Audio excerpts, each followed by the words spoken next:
Assalamualaikum warahmatullahi wabarakatuh. Alhamdulillahilladzi yassara umurana walhamdulillahilladzi hadana lihadza wa ma kunna linahtadiya laula an hadana Allah. Asyhadu an la ilaha illallah, asyhadu anna Muhammadan abduhu wa rasuluhu. Allahumma shalli wa sallim barik ala Muhammadin nabiyil ummi wa ala alihi wa ashabihi wal baiti wa dzurriyyati ajma'in wa ba'd. Sahabat Zakat TV yang dimuliakan Allah, sering kita mendapatkan pertanyaan, pemimpin seperti apakah yang kita pilih? Ini merupakan pertanyaan meskipun gampang ditanyakan, tapi tidak mudah untuk dijawab. Karena barangkali ketika kita memilih, kita tidak tahu kriteria orang yang kita pilih. Dalam sebuah hadis, kita analogikan. Muhammad ibn Sirin, salah seorang tabi'in senior, murid-murid para sahabat, pernah mengatakan, Fanzur amman ta'khuduna dinakum. Hendaklah kamu melihat dari mana kamu belajar.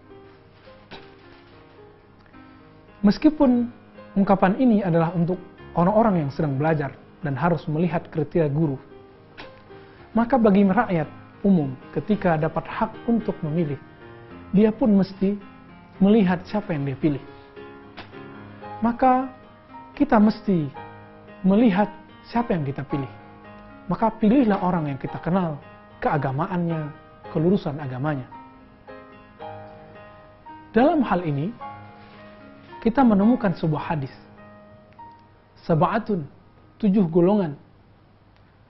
Yazil ilmullah, Allah akan beri zil. Zil itu artinya bayangan, naungan.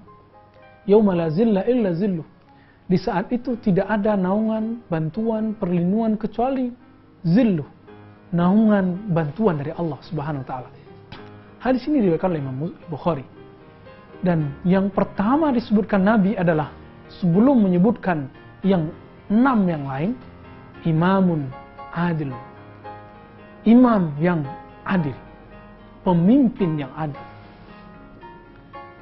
Sahabat Zakat TV yang dimuliakan Allah, Nabi menjamin pemimpin yang adil akan mendapatkan bantuan, perlindungan Allah mendahului yang lainnya.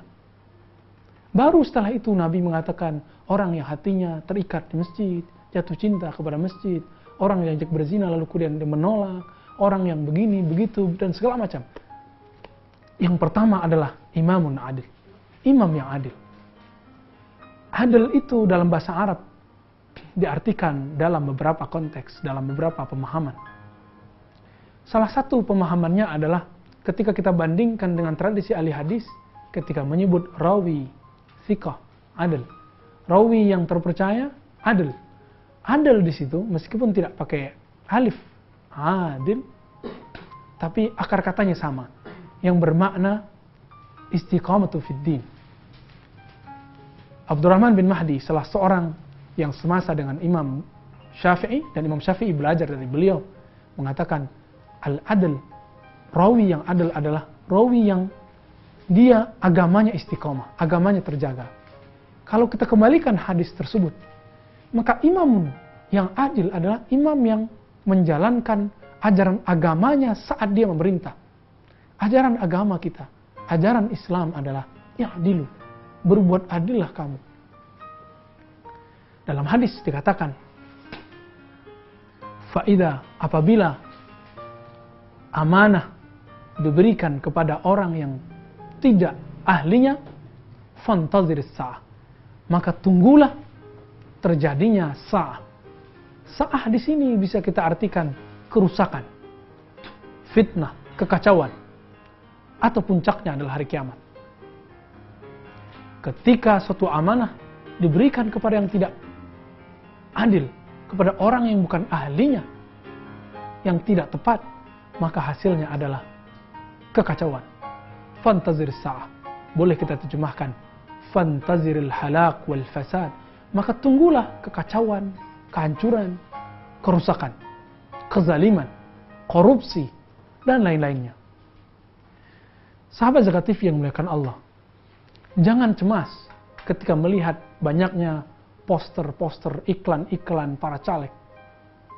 Tidak usah kita merasa galau, kemudian khawatir, dan kemudian kita menuduh mereka orang-orang yang tidak terpercaya. Sahabat Zakat TV, kita diajarkan Nabi, iyyakum wazzan, jauhilah berburuk sangka, berprasangka. Maka ketika melihat ada orang-orang terpampang di tepi jalan dimanapun, ketika itu terpampang di tempat yang baik, maka kita husnuzan, berbaik sangka. Kita katakan, semoga kalau kamu terpilih, kamu menjalankan amanahmu. Semoga Allah membantu kamu. Dalam hal ini, kita belum tahu secara persis, karena banyak orang yang nyalon. Bayangkan, ada 500-an anggota DPR. Semuanya, hampir semuanya, sekarang nyalon lagi. Sedangkan yang caleg-caleg baru, itu ribuan. Artinya apa? Nanti akan ada ribuan orang yang gagal terpilih menjadi calon anggota legislatif. Ini menyiratkan makna bahwa orang Indonesia atau dimanapun sangat berminat menjadi pemimpin, bukan untuk dipimpin. Sehingga kita melihat orang yang tadinya bekerjanya di sawah atau berdagang atau apapun, sekarang sudah nyalek. Tentu orang seperti ini belum tentu kita pilih. Bahkan orang yang profesinya adalah berdakwah, itu sekarang nyalek. Tentu kita tidak akan melarang, karena tidak ada satu dalil pun yang melarang bahwa mereka itu tidak boleh nyalek. Namun ada satu hadis yang menyebutkan, la tas'alil imarah. Jangan kamu meminta untuk menjadi pemimpin. Jangan minta jabatan. Di saat itu, asbabul wurud, sebab turun hadis tersebut adalah, ada beberapa sahabat Nabi datang kepada Nabi, lalu mereka meminta kepada Nabi, ala tasta'milna ya Rasulullah. Wahai Rasulullah, dalam hadis Imam Muslim disebutkan, apakah engkau tidak mengangkat kami, memberi kami satu jabatan, suatu pekerjaan untuk mengurus umat? Di saat itu yang diurus adalah menyalurkan zakat, menyalurkan sedekah. Dan Nabi kemudian mengatakan, tidak. Kami tidak memberikan kepemimpinan kepada orang yang meminta. Kenapa? Di hadis lain dikatakan, orang yang memimpin karena meminta, maka Allah akan memberikan kepemimpinan itu, beban itu kepadanya. Sedangkan orang yang dipilih oleh rakyat dan dia belum tentu mau, maka Allah akan membantunya untuk mengurus rakyat, mengurus umat. Maka dalam hal ini kita bisa melihat ada beberapa calon pemimpin yang perlu kita pilih. Yang pertama, seperti disebutkan di dalam Al-Quran, innallaha yuhibbul muqsitin. Allah mencintai orang-orang yang muqsit. Muqsit itu adalah orang-orang yang adil, yang menempatkan sesuatu sesuai dengan ajaran agamanya, sesuai dengan amanah yang diberikannya. Sahabat Zakat TV yang bukan Allah, adapun yang kedua akan kita kaji setelah yang satu ini.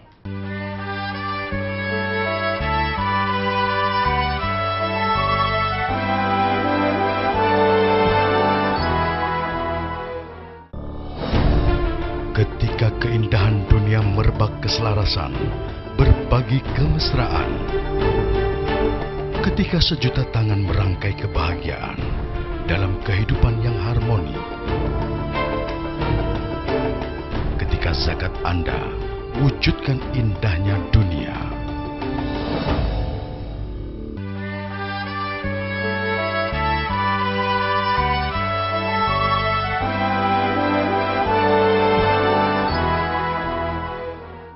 Sahabat Zakat TV yang dimuliakan Allah, seperti yang kita sebutkan sebelumnya, bahwa yang pertama adalah al-muqsitun, orang-orang yang adil. Allah mencintai orang-orang yang adil. Maka pilihlah orang-orang yang adil. Minimal kita memakai pendapat Imam Ibnu Abdurrahman bin Mahdi, bahwa mereka adalah orang yang lurus agamanya. Orang yang lurus agama bukan orang yang berserban saja, atau orang-orang yang berpeci, berbaju koko, baju takwa, atau pakaian-pakaian yang menunjukkan seakan-akan dia soleh. Namun yang kita maksud dengan keadilan, artinya istiqamah fid din, adalah orang-orang yang menjalankan ajaran agama, jujur, adil, baik, menjaga silaturahmi sejak awalnya. Maka lihatlah, tanyalah kepada orang-orang mengenai seorang pemimpin, baik sisi baiknya ataupun sisi buruknya. Dalam hal ini, Nabi SAW memberikan motivasi kepada orang yang sudah terpimpin agar berbuat adil. Apa kata Nabi? Innal muqsitin ala manabirin min nur yaumil qiyamah. Dalam hadis Muslim disebutkan, para pemimpin yang adil tersebut akan berada di hari kiamat di mana? Di atas minbar-minbar, tempat-tempat yang mulia, tempat-tempat yang agung, min nur, yang tercipta dari cahaya pada hari kiamat. Para pemimpin-pemimpin inilah yang mereka yang tadi disebutkan di hadis pertama, imamun adil, orang-orang yang adil, yang mereka dapat naungan Allah Subhanahu wa taala dan tempatnya sangat tinggi di atas mimbar-mimbar dari cahaya. Jadi sebenarnya pemimpin yang adil itu bisa menjadi orang yang paling mulia, tapi di saat yang sama bisa menjadi orang paling hina. Wajar jika Nabi kemudian mengatakan takwa, wasiat takwa kepada orang yang memimpin adalah salah satu jihad yang paling utama. Nabi ditanya, ayu jihad afdal? Jihad mana yang utama wahai Rasulullah? Nabi kemudian menjawab, antakul, bahwa engkau mengatakan ittaqillah, bertakwalah wahai imam jair, wahai imam yang zalim. Adapun yang kedua, imam yang kita pilih adalah pemimpin yang kita pilih adalah pemimpin yang dikenal menjaga amanahnya. Nabi mengatakan, fa'addu amanatakum, maka tunaikanlah amanahmu. Dalam Al-Quran misalnya dikatakan, wa'aufu bil uqud, tunaikan, sempurnakan apa yang telah kamu janjikan. Coba lihat, kalau ada anggota legislatif saat ini yang menyalonkan dirinya kembali, tapi dia menyalahi apa yang dijanjikan tahun-tahun dulu sebelum dia menjadi anggota legislatif, maka jangan pernah pilih dia. Memilih orang tersebut sama dengan memilih orang-orang yang munafik, yang mereka ketika berjanji, maka mereka tidak akan menepati janjinya. Saya ulangi kembali, jika kita memilih pemimpin yang sudah pernah menjadi anggota DPR, anggota legislatif, dan dia pernah menjanjikan sesuatu dan tidak dilakukannya, maka dia bukanlah yang disebut dengan ahliha, orang yang ahli. Jangan pilih kembali. Jangan pilih orang-orang tersebut. Ketika kita milih kembali karena alasan partai atau karena alasan kita diberi uang, money politik, itu sama dengan kita memilih orang-orang munafik untuk menjadi pemimpin kita. Adapun yang berikutnya, hendaklah kita memilih pemimpin yang dia melakukan amal-amal ritual yang bersifat pribadi dan sosial. Kenapa kita katakan seperti itu? Karena seseorang pemimpin yang tidak banyak amalnya dikhawatirkan cinta kepada jabatan menguasai hatinya. Pernahkah sahabat Zakat TV dimuliakan Allah mendengar satu kisah sahabat Nabi yang mulia Abu Hurairah radhiyallahu anhu tidak bisa tidur setiap malam kecuali dia setelah berzikir sebanyak 12.000. Maka kemudian Abu Hurairah dalam riwayat Imam Abu Nuaim dikatakan mempunyai alat tasbih yang terbuat dari kain, benang-benang kasar yang kemudian diikat menjadi 2.000. Setelah selesai 6 kali putaran, baru Abu Hurairah bisa tidur. Saat itu Abu Hurairah adalah sebagai wali kota, orang tersibuk di kota Madinah. Bayangkan, seorang pemimpin kota Madinah, kota yang sangat sibuk, berzikir setiap malam 12.000. Maka wajar kemudian Abu Hurairah ketika diundang berkunjung ke kampungnya di daerah Najd bagian Yaman, Najd Selatan. Dia dihidangkan karena dia adalah sahabat Nabi dan pemimpin Madinah, dihidangkan gandum yang sangat halus dan mahal harganya. Apa kata Abu Hurairah? Karena Abu Hurairah 4 tahun bersama Nabi SAW, menyaksikan apa yang Nabi makan. Makan apa yang Nabi makan. Kalau Nabi tidak makan, dia tidak makan. Apa kata Abu Hurairah? Ma'akala Rasulullah SAW. Nabi tidak pernah memakan gandum bagus ini selama-lamanya. Sampai beliau wafat. Bukan karena tidak bisa. Karena Nabi itu adalah orang terkaya di Madinah. Karena dia mendapatkan khumus harta perang sebanyak 1/5. Nabi langsung kaya mendadak. Tetapi karena Nabi memberikan hartanya untuk umat, untuk rakyatnya, maka Nabi jatuh miskin saat itu juga. Itulah Nabi. Dan itu diikuti oleh Abu Hurairah radhiyallahu an. Maka mari kita pilih pemimpin seperti Abu Hurairah. Kita lihat di antara tabi'in. Umar bin Abdul Aziz misalnya, itu sholat setiap hari sebanyak 150 rakaat. Kita bisa bayangkan, kalau 150 rakaat, berapa tasbih yang dibaca dalam sholatnya. Sungguh sangat luar biasa.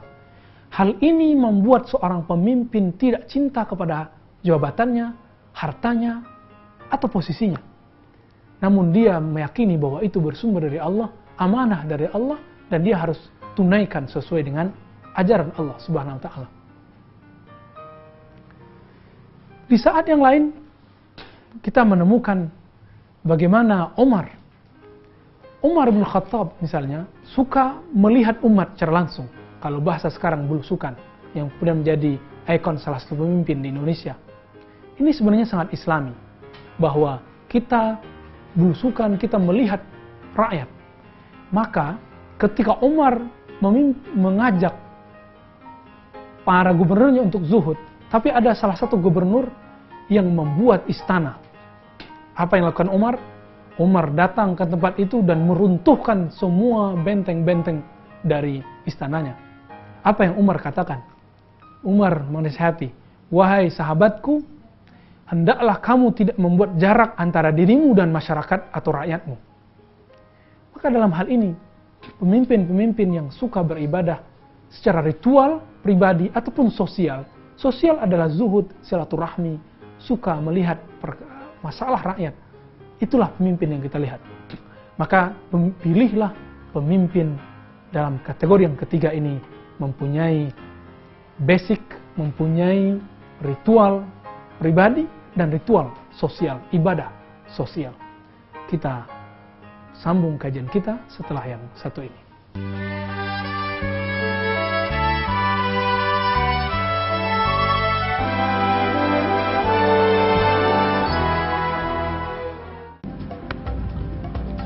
Semangat kemenangan harus berasal dari sportivitas yang datang dari hati. Saya Bawang Pamungkas, saya zakat di Dompet Duafa. Keluarga adalah sumber inspirasi saya. Kehangatannya datang dari hati. Saya Inneke Koesherawati, saya zakat di Dompet Duafa. Berbagi memudahkan rezeki, karena datang dari hati. Saya Ipo Santosa, zakat di Dompet Duafa. Dompet Duafa.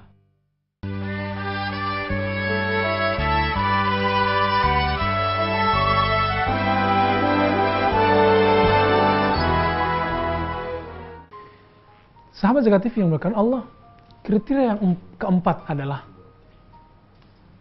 sifat sayang. Pilihlah pemimpin yang mempunyai rasa sayang kepada makhluk-makhluk Allah. Di dalam hadis disebutkan, irhamu man fil ard, yarhamukum man fis sama. Perhatikan kalimatnya baik-baik. Sayangilah, berbuat ramahlah terhadap makhluk di bumi. Bukan manusia saja. Bahkan man fil ard, siapa saja di bumi, yarhamukum man fis sama, maka yang di langit akan menyayangimu. Sahabat Zakat TV yang dimuliakan Allah, saya khawatir caleg-caleg yang menyakiti pohon-pohon itu tidak meridhoinya, karena sabbaha lillahi ma fis samawati wal ard, bertasbih apa-apa yang di langit dan di bumi, termasuk pohon-pohon tersebut bertasbih. Kita tentu masih ingat sebuah kisah Nabi dan Ibnu Abbas naik onta, Ibnu Abbas di belakang memeluk Nabi.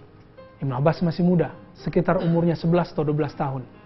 Karena Nabi wafat, umur Ibnu Abbas 13 tahun. Sampai di suatu kebun, di kebun itu ternyata ontanya langsung berdiri, lalu langsung duduk, dan setelah itu diam. Lalu Nabi dapat wahyu bahwa di depan onta tersebut ada 2 kuburan. 2 kuburan tersebut ternyata orang yang di dalamnya dapat azab dari Allah SWT. Azabnya apa? Kubur yang pertama orangnya diazab karena dia buang air kecil, buang air besar, tapi sembarangan. Terutama buang air kecil, laki-laki sembarangan, lalu dia kemudian beribadah dengan pakaiannya itu, tentu ibadahnya tidak diterima oleh Allah, bahkan Allah murka. Seperti yang dilakukan oleh beberapa sopir-sopir yang tidak mengerti etika ini. Kita melihat mereka buang air kecil di mana-mana, seperti, mohon maaf, orang yang tidak berbaju, makhluk yang tidak berbaju, yaitu binatang. Dalam hal ini, Nabi Muhammad SAW kemudian mengambil pelepah kurma dan menancapkan dan membagi 2, lalu menancapkan pertama. Adapun yang kedua, diazab karena suka menggosip. Maka Nabi kemudian menancapkan. Apa kata Nabi? La'allallah ayyukhaffifa alaihima ma lam yabsa. Hadis Imam Bukhari Muslim. Allah barangkali semoga meringankan bagi kedua orang tersebut selama pelepah kurma tersebut masih basah. Kenapa? Berarti masih ada malaikat, masih ada tasbih di situ. Karena keberkahan tasbih tersebut, orang yang di dalam kemudian mendapat keringanan dari azab kubur. Makanya kemudian kepada para caleg kita nasihatkan untuk tidak merusak pohon-pohon yang ada di negeri kita ini dengan memaku, menempel namanya, merusak alam semesta, merusak pohon-pohon yang kemudian itu tempat kita mengambil oksigen dan segala macamnya. Apalagi jika ada pemimpin yang memotivasi, yang membolehkan para pengusaha-pengusaha yang tidak mengerti, tidak sayang kepada bumi ini untuk merusak alam semesta, membakar hutan-hutan, merusak ekosistem yang ada. Maka jangan pilih pemimpin seperti ini. Pemimpin-pemimpin yang tidak sayang kepada makhluk di bumi. Seperti yang Nabi katakan, irhamu man fil ard, yarhamukum man fis sama. Sebagaimana kita katakan sebelumnya. Sayangi yang di bumi, maka yang di langit, para malaikat, dan Allah akan menyayangimu. Kita khawatir caleg-caleg yang merusak alam semesta, atau yang sudah terpilih menjadi anggota legislatif, kemudian memperkenankan pengusaha-pengusaha yang tidak sayang kepada bumi, ekosistem bumi, kemudian membakar, merambah hutan-hutan yang ada di bumi, merusak ekosistem bumi, maka orang-orang ini saya khawatirkan tidak akan dapat kasih sayang Allah SWT. Ada kisah lain, kita menemukan seorang perempuan baghiyah, perempuan pezina, PSK, pelacur. Dia diampuni oleh Allah cuma karena dia memberi seekor anjing minuman. Karena dia memberi anjing minuman karena rasa sayang. Rasa sayang itu kemudian di syariat zaman tersebut, Bani Israel di zaman itu, orang langsung mendapatkan ampunan dari Allah Subhanahu wa Ta'ala. Namun kita lihat sekarang, pemimpin-pemimpin sebagian, mereka tidak menyayangi makhluk, tidak memelihara ekosistem alam. Justru mereka melakukan kerusakan-kerusakan. Ketika kita mengatakan, sebagaimana Allah berfirman, wa idza qila lahum, jika kamu mengajak mereka, mengatakan kepada mereka, la tufsidu fil ard, jangan kamu merusak ekosistem di bumi, merusak manusia di bumi, merusak makhluk di bumi. Apa yang mereka katakan? Justru kami inilah orang-orang yang berbuat baik, yang muslihun. Justru kami yang berbaik. Akhirnya kemudian mereka tebar pesona, pencitraan bahwa mereka menjaga ekosistem. Nauzubillah min dzalik. Itu tidak adalah kecuali kemunafikan yang nyata. Di depan seakan-akan dia sayang kepada makhluk, sayang kepada umat, tapi di belakang dia menghancurkan ekosistem alam. Kita berdoa, semoga Allah memberi hidayah para pemimpin-pemimpin kita yang sudah terlanjur melakukan hal tersebut. Sahabat Zakat TV yang dimuliakan Allah, itulah minimal kriteria-kriteria pemimpin-pemimpin yang akan kita pilih.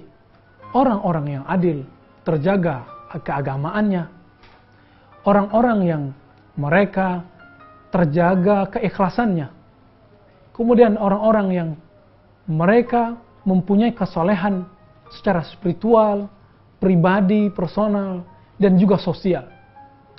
Dan orang-orang yang mereka mempunyai rasa kasih sayang, melebihi simpati, bahkan empati kepada alam semesta, Kepada mereka lah kita menggantungkan harapan kita untuk memimpin bumi kita ini, negeri kita ini. Semoga Allah memberi hidayah kita untuk memilih, mencoblos pemimpin-pemimpin yang Allah ridhai, yang akan menjaga ekosistem alam, yang akan menebar rahmat, keadilan di muka bumi ini.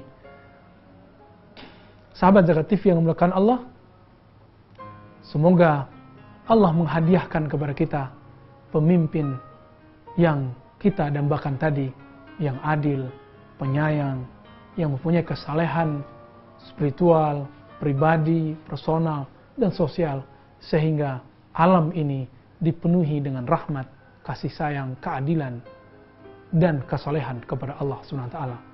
Sahabat Zakat TV yang memuliakan Allah, itulah kajian kita untuk kesempatan saat ini mengenai kriteria sederhana pemimpin yang akan kita pilih, sehingga kita, saya, dan Anda semua tidak bingung, tidak berputus asa ketika melihat banyaknya caleg-caleg, calon-calon yang menyalonkan dirinya menjadi pemimpin. Wassallallahu ala Muhammad wa ala alihi washabihi ajma'in.